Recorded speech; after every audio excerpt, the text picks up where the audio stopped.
Hey everybody, it's Zoe. It's Saturday, November 11th. Welcome to my Flosstube. And I just want to say, first of all, everyone who has been watching and commenting, thank you. I love seeing your comments. It's just a really neat community to be a part of. So yeah, here we are.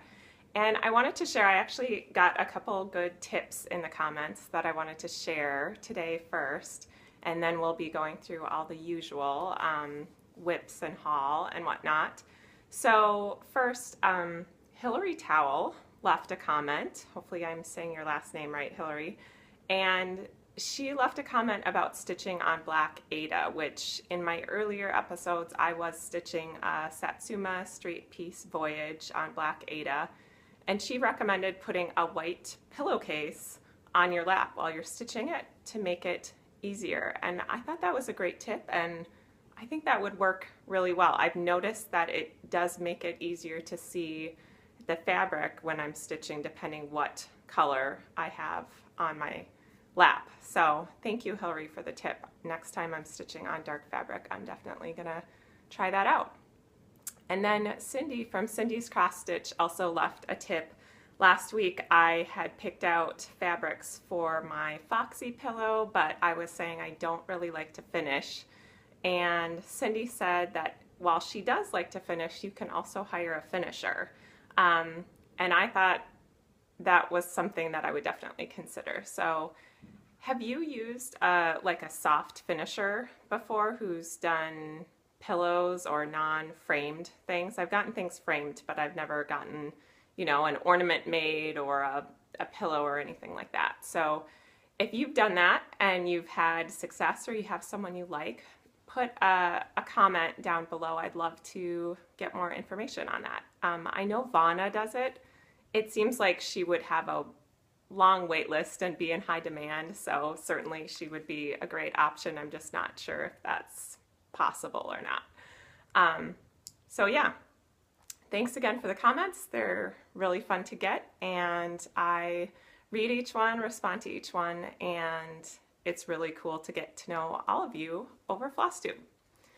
So I also have a shout out this week, and my shout out is Gem Stitches. And Gem Stitches, who I will link below in the description, is a Flosstuber from the UK, and she does just beautiful work. She is working on, and she does large pieces. And I just love, she has this wall of finishes, FFOs behind her, framed pieces, and I love just looking at the wall even while I'm watching her videos because they all look beautiful.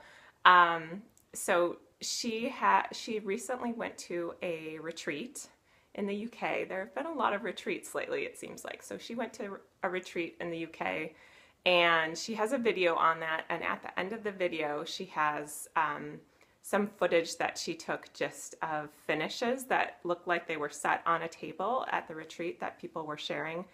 Lots of beautiful mirabilias, but all different styles, not just mirabilias, all different styles. Really neat to see, just total eye candy watching her go through that. So if you have not seen Gem Stitches before, I would highly recommend checking out her channel, which I will link to in the description below. Okay, so speaking of finishes, I have 3 finishes this week. They're all small, but still, that's pretty cool. Not as cool as Michelle Bendy Stitchy had, like, I don't know, 20 finishes or something. She had a lot of finishes, so I can't top that. But here's what I have. So not surprisingly, this pattern is, I don't know, spring cross stitch number 5 from the Flosstube, or from the Flosstube, from the Floss box. And I've been working on it for a while. It's been kind of a pain to stitch, honestly. It's not my favorite stitching, but I love how it turned out. And this is the finished object. So, yeah. I really like it. It's on 18 count Aida in the called for colors, and this was a really good learning experience for me to do French knot eyes. And one of them is not totally securely fastened on her. I did my best, but I have this fear that the it's going to loosen and it's going to be like she has this dangling eyeball coming down. So I'll probably get this framed. I think it's okay how it is, but I definitely don't want it on a pillow or something where it might get tugged or distorted.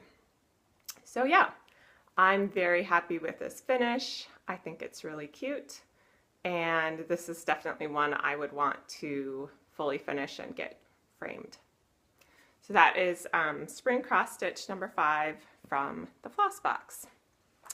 My other finishes are Satsuma Street ornaments. So this is the pattern that I got of Satsuma Street Christmas ornaments, and I was working on the dove that's in the top middle here, and I actually did that on 2 different fabrics. So this is the first fabric. This is like a kind of a pearl gray 28 count linen, and I did it in the called for colors. One thing that I'm not crazy about on this one is the back stitching I did with 2 strands. I think it would look better in the stem as 1 strand, but I like how it came out.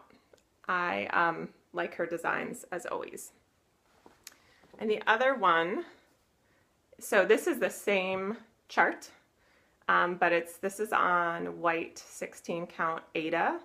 Also in the called for colors, I just swapped out the positions for the light blue and the white floss so that the bird would show up against the white fabric.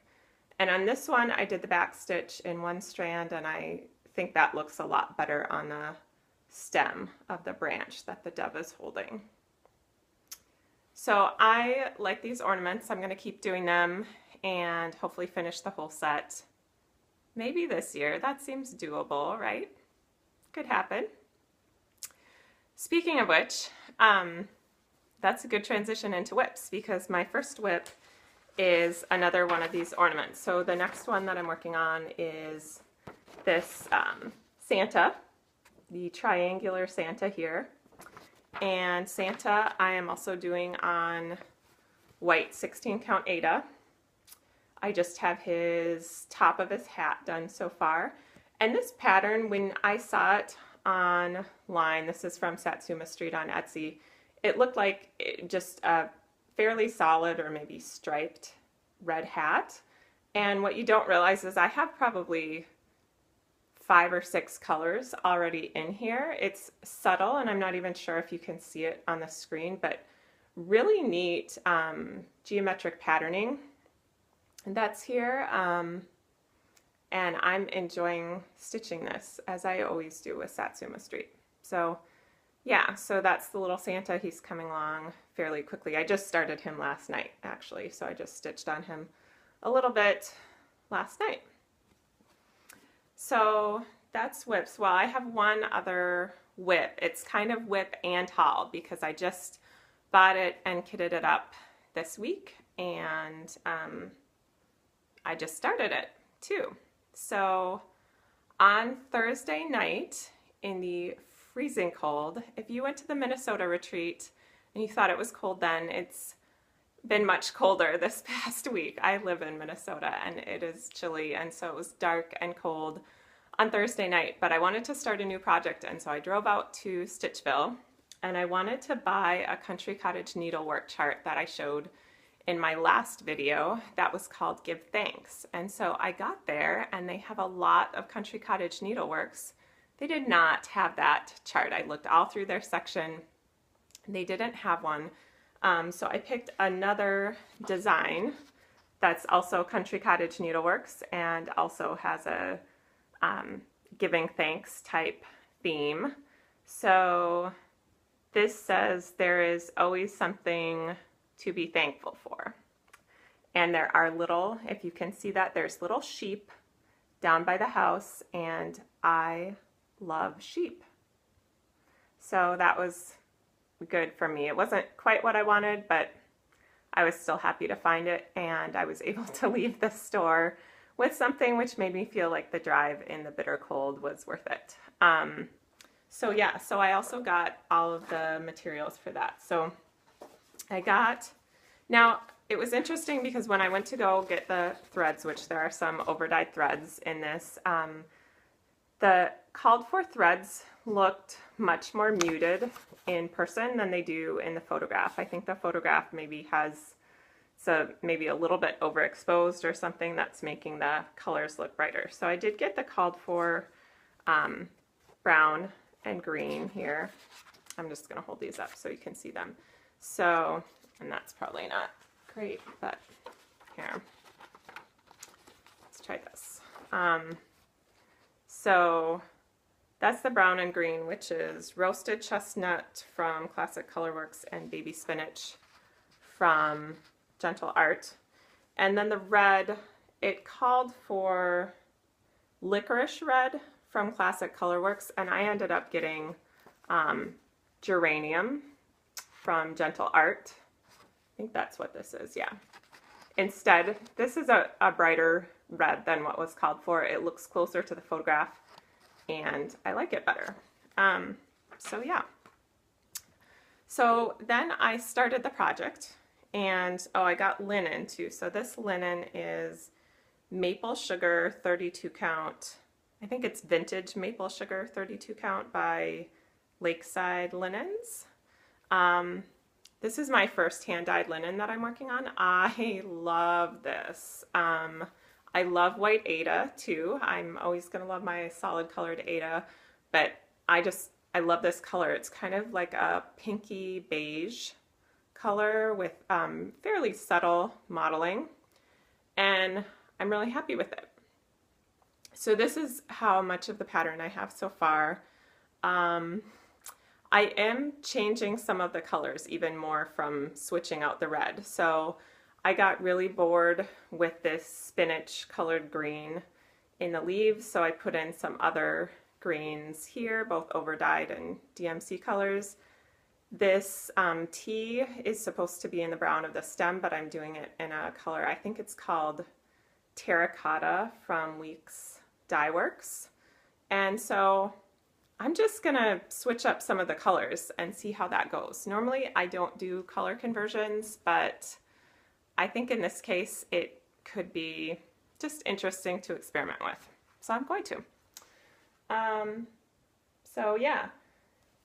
All right, let's see, how are we doing on time? Pretty good. So I got one more thing at Stitchville, which was this. It's called Gloves in a Bottle. And it sounded really amazing. It's shielding lotion, and when you read the little card that comes with it, it says it creates this barrier between your skin and outside elements, and it feels like a good moisturizing lotion to me. I do like it. It's not like a miracle or you know, magical moisturizing lotion, I wouldn't say, but it's good, and it's getting really cold and dry here, so I need that. And I wanted to ask you guys too, I get, I think my skin is really sensitive, and especially on the hand that I'm stitching with, I will get almost like cracked skin on the side of my finger. And it seems like even when I wear moisturizer, it's still, I think it's sensitive to fabric. I get it with other things besides cross-stitching, like I've gotten it with spinning, hand spinning wool, I've gotten it with knitting, so let me know if you have other suggestions. This does seem like a good lotion, but let me know if you have other suggestions for like very dry, cracked skin for stitchers. I would love to hear that. So that was the last of my haul. No, it's not the last of my haul. Actually, I got one more thing. A little bit over my budget this week, but that's okay. So this is another chart that I got from the Floss box. As much as it was a bit of a pain to stitch the unicorn piece, I really like her designs. I think they look great. And this one has been on my bucket list for a while. It's called The Stitcher, and it's a girl with all of her stitching. So that's a future project. All right, I think that's it for me. I hope everyone has a great week, and I will talk to you soon. Bye.